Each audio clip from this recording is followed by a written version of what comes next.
There was a man by the name of Captain William Swenson who was awarded with the Congressional Medal of Honor because of what he did on September 8, 2009.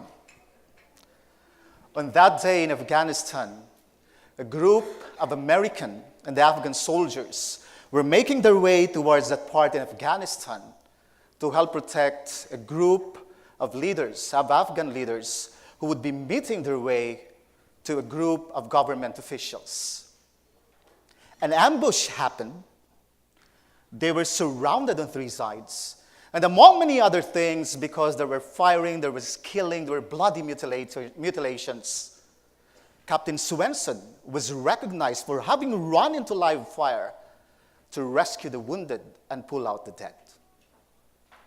He and his comrade were making their way towards the medevac helicopter. And what was remarkable that day, what was amazing and what was magical, was that one of the medics happened to have a GoPro camera on his helmet and captured the whole scene on camera. And here we see Captain Swenson and his comrade bringing together the wounded soldier to the helicopter. That wounded soldier got a gunshot on the neck.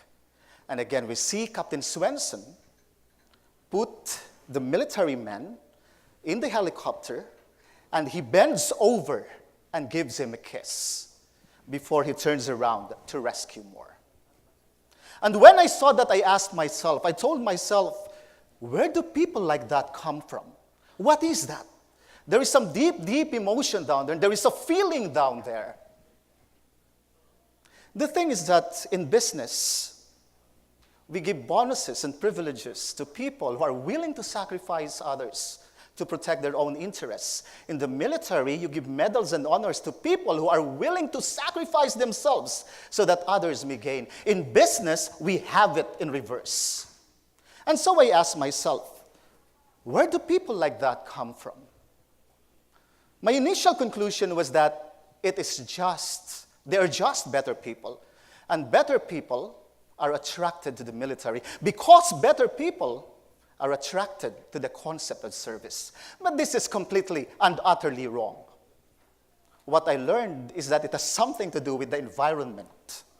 And if you get the environment right, these people will do the remarkable things. You will do remarkable things. You know, I have the privilege of meeting these people.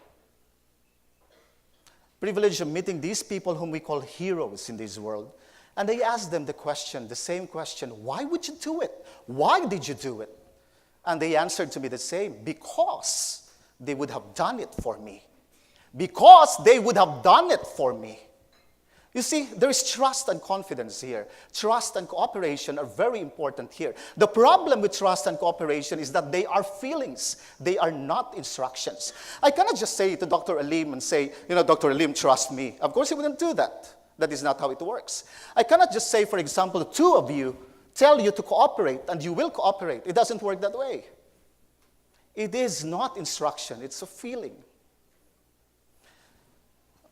I remember this. John Maxwell's first level of business leadership is position leadership, if you know John Maxwell.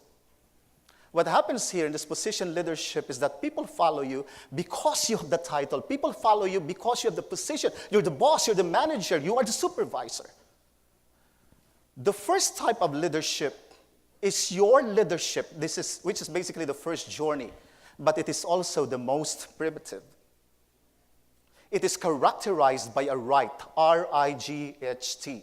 People follow you because you have the title. When, for example, when a person tells me that, hey, Dr. Rex, I got leadership position, I became a leader last week, what they actually meant was that they got leadership position last week. And by the way, your positions don't make you leaders. It doesn't work that way. These are the questions that I've been asking about me, about what leadership is in terms of the example given about the good captain. So I asked the question, where do these feelings come from? If you go back 50,000 years ago to the Paleolithic age, to the early days of Homo sapiens, what we find is a world that is filled with danger. Nothing personal. All of these forces working very, very hard to kill us, whether it was the weather, the lack of resources, or a saber-toothed tiger. All of these forces working very, very hard to shorten our lifespan.